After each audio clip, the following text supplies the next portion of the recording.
Bonjour YouTube! Je tiens d'abord à préciser que je ne suis pas là pour vous faire un cours. Si vous n'êtes pas en médecine et que vous ne connaissez pas très bien les examens complémentaires, cette vidéo est pour vous. Quand tu vas chez le médecin, il te fait ce qu'on appelle un examen clinique. Mais si toutefois il a besoin d'une confirmation ou d'une vérification, il t'envoie chez ce qu'on appelle un spécialiste. Mais ça vous savez, un spécialiste spécialisé en imagerie. Il va donc vous faire ce qu'on appelle un examen paraclinique ou examen complémentaire. Le premier, très classique, la radiographie, réalisée par le radiologue, c'est un examen très fréquemment réalisé. Mais pas si bien connu que ça par la population. Il y a des gens qui ont tendance à oublier que tu te prends quand même des rayons X dans la gueule. Heureusement, c'est pas en grosse quantité, hein.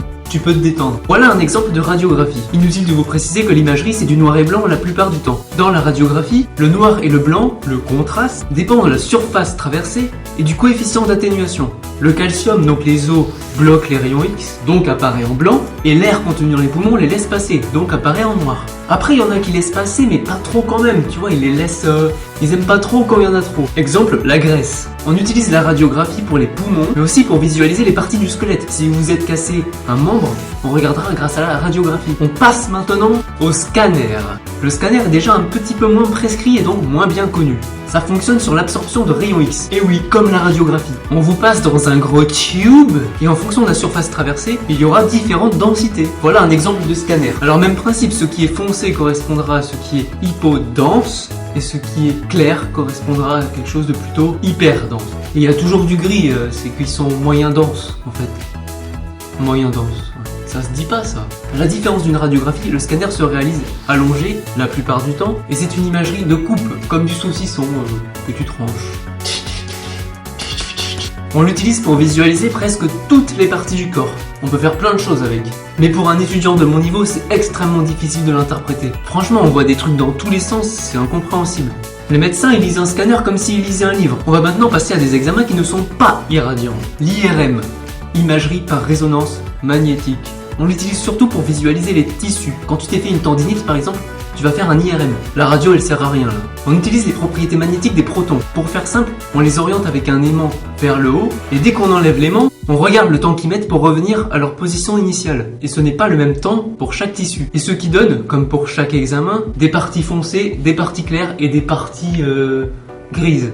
Et là on parlera pas de densité, mais de signal. Ce qui est noir correspondra à un hyposignal et ce qui est blanc un hypersignal. Et le gris, un moyen signal.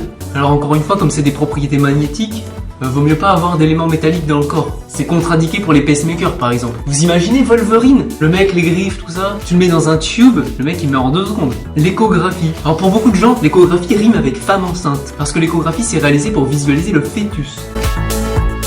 Mais on fait aussi des échographies abdominales pour visualiser la rate, le foie, le pancréas, la vésicule biliaire, l'appendice, les reins. C'est l'examen de première intention dans beaucoup de pathologies. On peut faire aussi des échographies cardiaques, qu'on appelle des échocardiographies. Ce n'est pas irradiant non plus puisqu'on fonctionne avec des ultrasons. Avec des ultrasons, tu risques rien. Par contre, on obtient des images un peu bizarres et perdues à interpréter aussi. Ça demande un entraînement le truc.